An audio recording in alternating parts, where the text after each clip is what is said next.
Ça y est, Kylian Mbappé a signé un nouveau contrat avec le PSG jusqu'en 2025. C'est l'épilogue d'un long feuilleton, la fin d'un insoutenable suspense. Il n'y avait pas beaucoup de surprises. Vous étiez pas mal renseigné à ce que je voyais.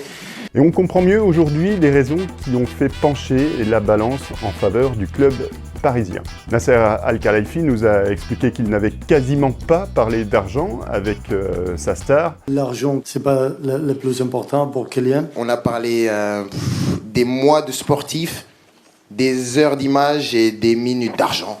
Ça a duré 5 minutes. On n'est pas obligé de le croire. Mbappé au PSG, ça reste avant tout une affaire de gros sous. Un contrat énorme, 50 millions de salaire net annuel, une prime de 100 millions à la signature. De ce point de vue-là aussi, Mbappé bat tous les records.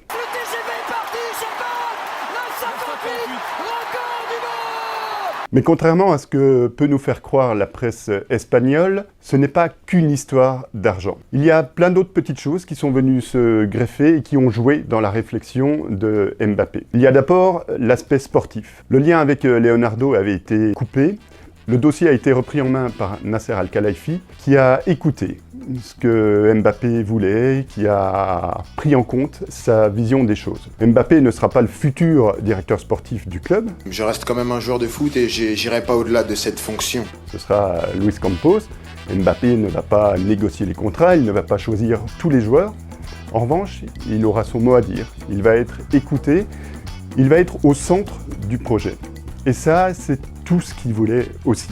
On le voit, il y a le facteur financier, il y a le facteur sportif, et puis il y a un volet un peu plus sentimental, un peu plus politique, où on va retrouver deux présidents qui ont eu une petite influence non négligeable sur Mbappé. Aujourd'hui, il y a une vérité, c'est que je suis français. Il y a d'abord Nicolas Sarkozy, fervent supporter du PSG, il est là quasiment à tous les matchs au Parc des Princes, et dès qu'il en a eu l'occasion, il a vanté à Mbappé les mérites du club et la belle histoire qu'il pourrait encore écrire à Paris. Et puis il y a Emmanuel Macron, le président de la République, échange régulièrement avec Kylian Mbappé. Et petit à petit, il lui a fait comprendre qu'en allant en Espagne, Mbappé serait une des grandes stars de l'histoire du football, comme d'autres avant lui, comme Zidane, comme Ronaldinho, Messi, Ronaldo. Mais en restant en France, Mbappé deviendra le plus grand de l'histoire du foot français.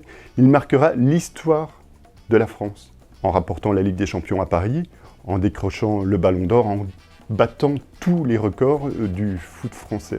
Mais il n'y a pas de problème, on va régler ce problème rapidement. Cette petite musique, au final, a fait son chemin et a fait pencher la balance en faveur du PSG alors que le Real était à genoux devant lui.